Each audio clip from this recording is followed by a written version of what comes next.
প্রবাসীরা এককালীন দেশে চলে এলে তাদের যুক্তিসঙ্গত প্রবাসী অবসর ভাতা দিতে হবে। একজন প্রবাসী ছুটিতে দেশে এসে কিংবা প্রবাসে কোনো কারণে মারা গেলে বা কর্মক্ষেত্রে শারীরিক পঙ্গুত্ব বরণ করলে এককালীন তার পরিবারকে 10 লাখ টাকা ক্ষতিপূরণ দিতে হবে। প্রত্যেক প্রবাসীর পরিবারকে বিশেষ স্মার্ট কার্ড দিতে হবে।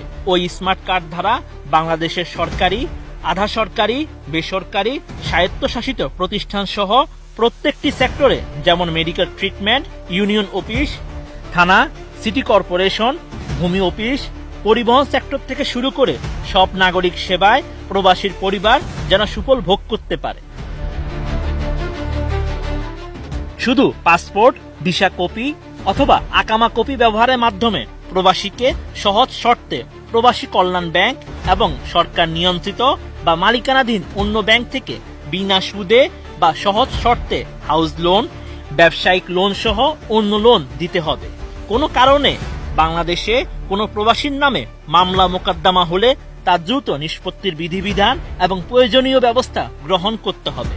মামলা নিষ্পত্তির ক্ষেত্রে সর্বোচ্চ 90 থেকে 120 দিন হতে পারে।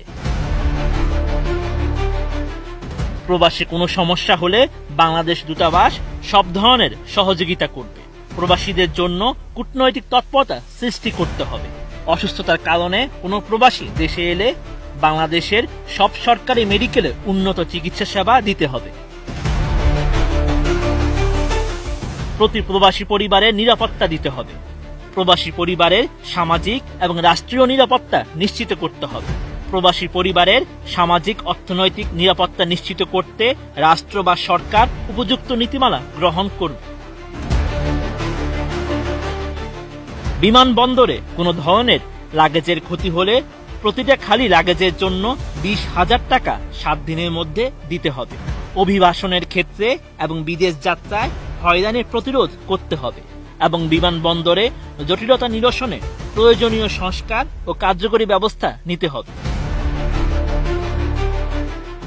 Sheikh Farid, ATN news.